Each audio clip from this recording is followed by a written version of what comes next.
Hey, look everybody, it's Wes from the Shawnee Hills Ranch on YouTube, one of my favourite channels. I'm just watching his videos while I finish the plum and passion fruit and ginger chutney.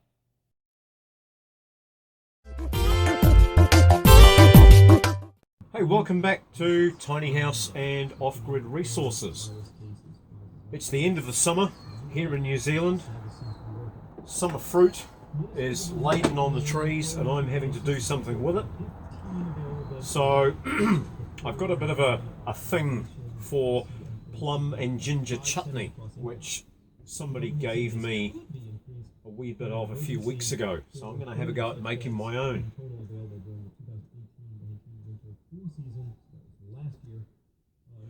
Making the most of things when they're in abundance and learning how to do without things when times are hard is all part of off-grid living. Self-sustainability and generally making the most of what's available without spending money. It's all part of reducing food miles, reducing your own overheads. It's good for you, it's good for your health, it's good for the planet. So in 2020, while a lot of people are running around like chooks with their heads cut off, I'm just living my life the same old way. I do my gardening, I do my jobs, I help other people. I don't get out and about much, but I have fun here at home looking after myself. Yesterday, New Zealand had its first confirmed case of that thing that we don't like to talk about on YouTube. And people up in the cities, in Auckland and Wellington, are running around absolutely crazy, emptying supermarkets over one confirmed case. It's likely that there are going to be more cases. I mean, in other countries, Italy's getting a bit of a pounding. Iran is as well. England. Did you know that in England they only have 15 beds available in the entire country for acute cases of this virus? Hopelessly unprepared. But the facts are, unless you're unhealthy, it's very likely to have no more effect on you than a common cold, which is great news. One of the best ways of staying healthy is to eat proper food. It doesn't cost you any more, you just have to do things a little differently.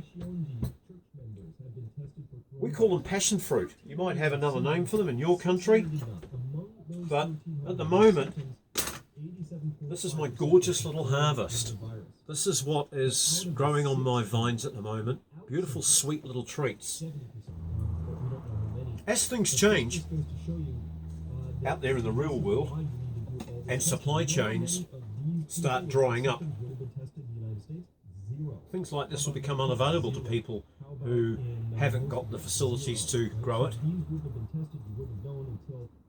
So my channel, Tiny House and Off-Grid Resources, is, I believe, finally coming into its own as a repository, a place for people to get all of the little tips and tricks that will make their life more comfortable while people around them are facing austerity. It could only be a few weeks until you're faced with problems at home. I think now is a good time to start moving on things like this. Put some food away. This, when I've boiled this down and put some onions in it and some spices, this will all get put into jars and I'll end up with a gorgeous sweet sour chutney that I can put on meats, fish, vegetables, anything I like over the summer, just to make things a little bit more interesting. If I'm down to just a couple of vegetables in the middle of winter, like potatoes and silver beet, I can put a bit of cheese on the silver beet, I can put some of this chutney over the potatoes and just give things that zing and make things easy. And that's what life's all about. Simple pleasures. Make the most of it. I've got YouTube going quietly in the background here. You probably can't hear what's being said, but this is another one of those people who is covering the problem that's spreading around the world from that Asian country. YouTube will not let our videos spread virally. What am I saying? I shouldn't have said virally, I should have said organically. YouTube is not going to let your videos spread organically if you make them on subjects like this. So this is more of a cooking video, but you're welcome to talk about things that concern you in the comments down below. I like to read and help where I can, so have a chat with me if you feel that this is some way that I can help. This series of videos that I'm doing for the next few weeks while we find our feet in this new paradigm that we're faced with of doubling down on our cleanliness and health concerns. This is just nuts and bolts, no frills, ground level help. Do you know what? If this was an earthquake or a tsunami, we'd be allowed to talk about it. But as it is at the moment, only the news media is allowed to report what's happening. Anything on Facebook or Twitter or YouTube is getting shadow banned. Unless it's really controversial, they won't wipe it, but they will make sure that it doesn't get out and get shared. It shows you that the powers that be's agenda is complete control. They're not trying to help us, they're trying to control us. We need to step aside a little and just become a little bit more self-sufficient without raising attention to ourselves. Don't want to get labelled as a prepper or an apocalyptic nut, or a conspiracy theorist. We don't need those labels. All we're doing is living sensibly, living within our means, and putting a little away for tomorrow, for the future, for next week, for next month, next season. And there's nothing wrong with that.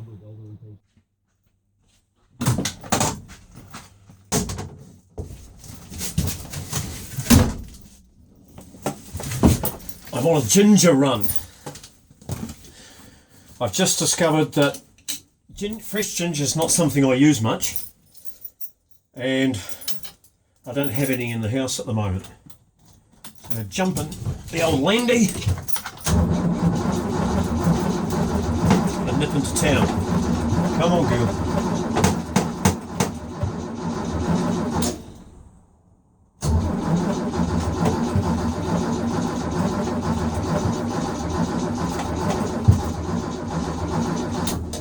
Well, that's not like a Landrover, is it? Let's go and have a look under the bonnet. See if a wire's dropped off or something. Are you coming?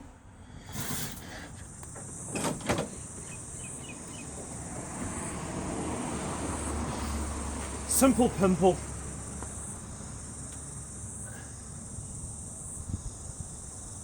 I pulled the wire off the coil as an anti-theft measure last time I used it, and I forgot.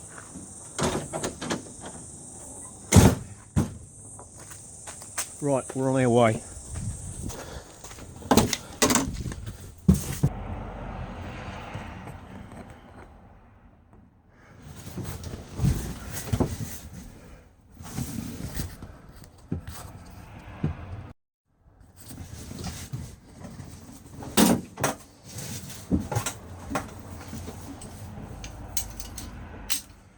Right, so we're off to town before the chutney boils dry. That's what it should be like.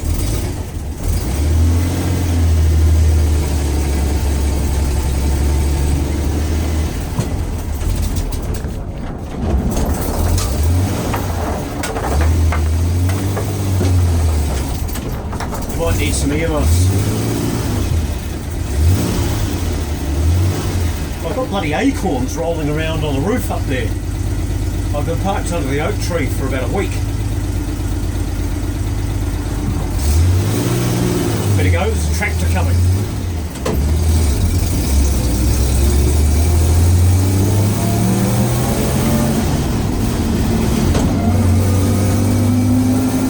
lucky, even though I live an off-grid lifestyle, I'm on the edge of a reasonably sized town that's got supermarkets, hardware stores, everything you need.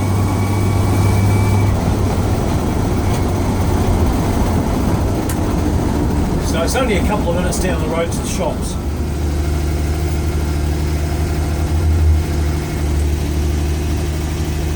And we're off.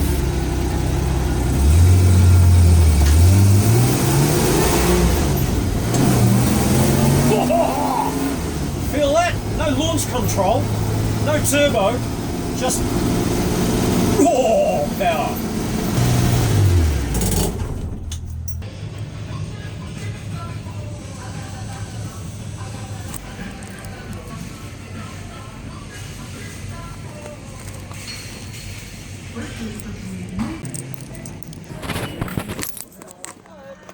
Hi.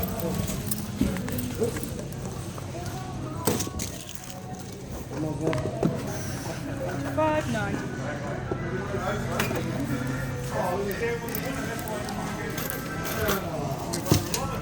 $40.40. Brilliant, thank you. No worries, you want the receipt? See ya.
I stopped the other week at a checkpoint.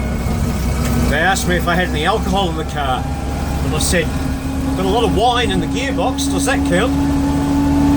He didn't even smile. Listen to that. 1972 was a good year for wine.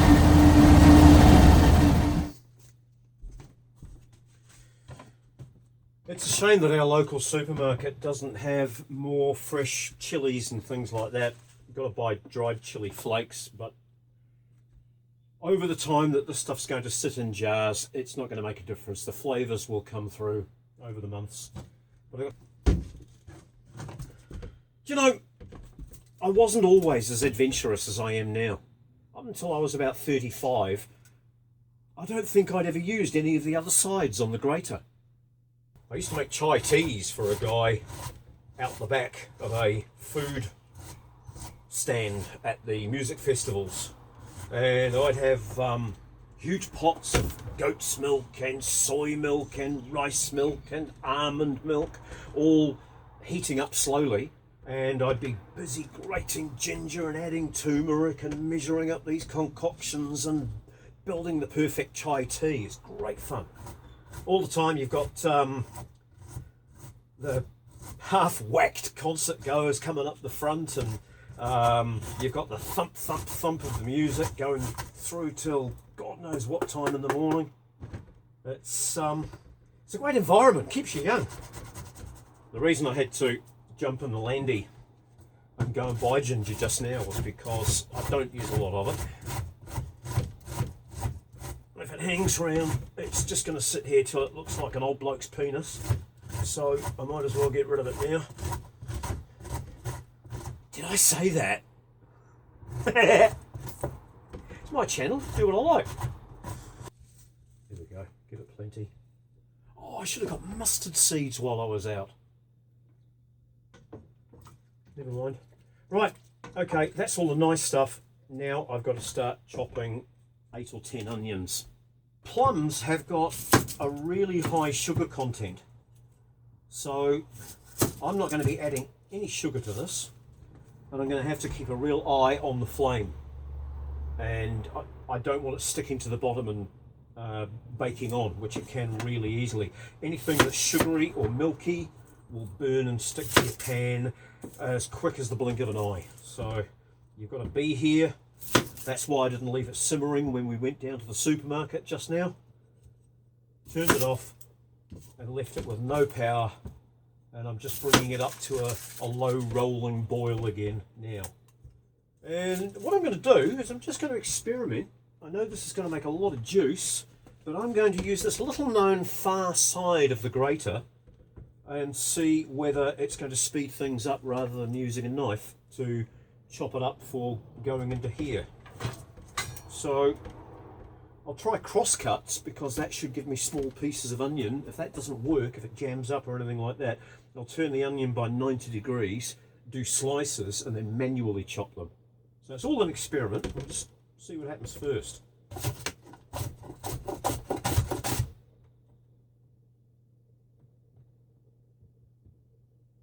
Yeah, I like that. It's fine pieces of onion ring. It's grating really fast, so it's quick. It's hard on the eyes. I should go and get myself a snorkel and mask.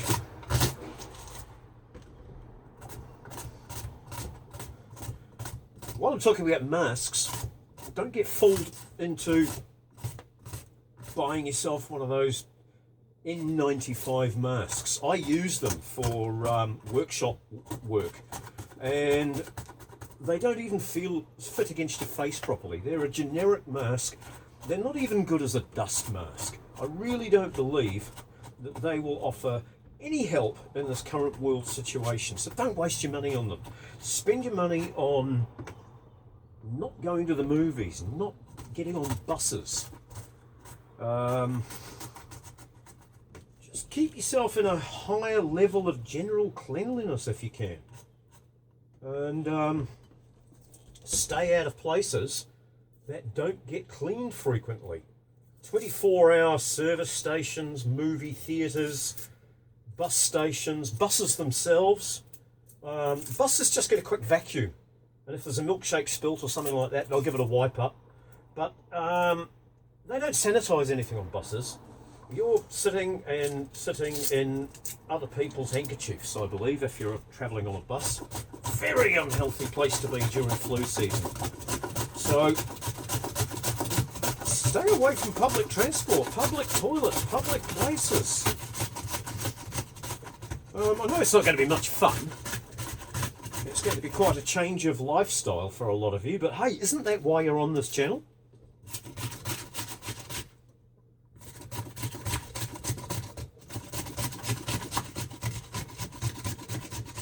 This is fast. I like it. I'll do this again. Every year I do a bit of preserving, and it's the chopping of the onions that I find hard and time consuming. This, without going to anything mechanised, seems to be the best way. Okay, I know that hand's going to pong for the rest of the day. But it's like grating an apple. It's the quickest way to get rid of 6 onions, I've found.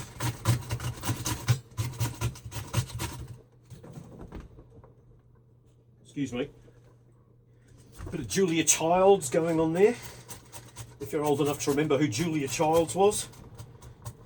She was the sherry drinking, crazy, mad-ass ADHD American chef lady. But I do believe she actually used to get totally pasted on the cooking sherry and start creating in the kitchen. You sometimes hear the cameramen laughing behind the camera, and they haven't edited it out properly. Let's put some jars into the oven onto a 180, 200 degree temperature to sterilise. Do the lids as well, put the lids in there. And then you pull your jars out, let them cool down until when you do this and touch them, they don't pss anymore. And that means that it's not going to crack when you put the juice in. Just gets them to a similar temperature to the juice. And then you top them right off, close to the top, seal them up, and leave them to cool. And as they cool, the expanded hot air in the top will shrink and it will pull the dome down, giving a vacuum tight seal, and they will store for up to 2 years. Some things that are naturally preserved, if you've got enough sugar in them or enough salt in them, they'll preserve and will go much, much longer, like canned food will. Canned food is packed in an absolute vacuum and they fill them right to the top. There's not even anything like it in here. And canned food will last 5 to 10 years, but to cover their asses, they put a date and a best buy stamp on every can because they can't afford being, whoa, that's a lot. Can't afford to be blamed for anybody's health case. Now, when you cook onion, it loses a lot of its punch, and these ingredients are going to be cooked right down till they're an absolute pulp. So you can use lots of onion, which will bulk it out. There's another thing that comes along in a few months. It's not ready yet, and they're called chocos. They grow on a vine, and I use chocos in recipes to bulk out. So jam can take chocos, apple pie can take chocos, stews and curries can take chocos. They're a bit like a potato vegetable, but as I say, they grow on a vine. They're a weed. You find them in places where people haven't been diligently gardening. They'll grow up through other bushes, and they're a big green capsicum, pepper sized shaped fruit. And you cut them open, they have a big seed in the middle that you throw away, and a cavity like a capsicum, but the flesh around the outside is thick and juicy. Doesn't have a lot of flavour, picks up the flavour of whatever you put it in with, and so it's a great source of nutrition that can be added into a lot of other things and just makes them go further. So I'll give you that little bit of information for free. Hey, look everybody, it's Wes from the Shawnee Hills Ranch on YouTube, one of my favourite channels. Put about 6 or 8 passion fruit in there, just gives it a nice sweet tang, and I'm waiting for that to cool to a sensible temperature, and I'll bring the jars that have been sterilising in the oven out shortly, and I'll get this bottled up.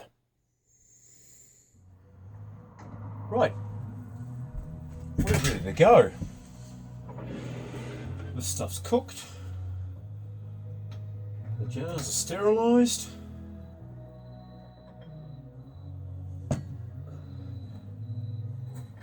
This is lovely. A nice, quiet night at home after an epic full week at a music festival and driving the noisy Landrover long distance. It's really nice to just kick back at home and enjoy doing a few chores, catching up. Lawns are mowed.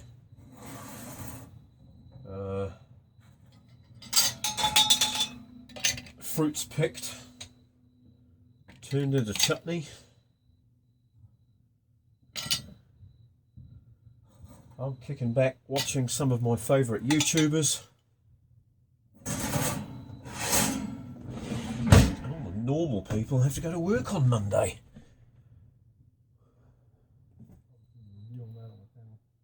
I recognise that voice.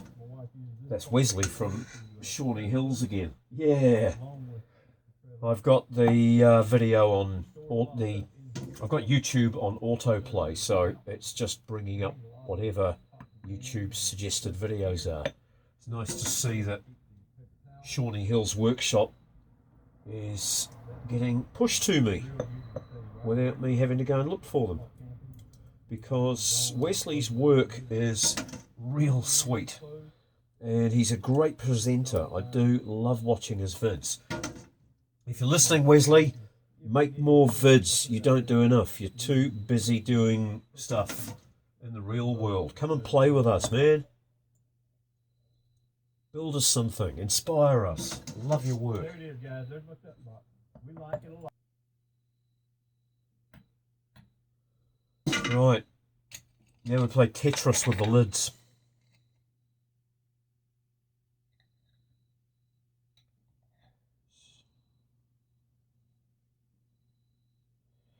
Plum has got a lot of pectin in it, which is a natural setting agent. So you don't need to put any additives into this to make it into a lovely thick jam or anything. Plum jam is one of the simplest things you can make because it always sets. Some people make watery marmalade because oranges don't have much pectin in them, I believe. Don't quote me on that. In fact, if you know better, please tell me in the comments below. I might be wrong. It's just some idea that I've got is that citrus doesn't have much natural pectin, and if you're making citrus jams you have to buy some in a packet and put it in, and it's usually synthetic. Right, scrape that out. God, I'm messy. Okay, well, hey, thanks very much for watching. This has been Tiny House and Off-Grid Resources, and it's just a friendly little chatty video that I've thrown together because I miss you guys.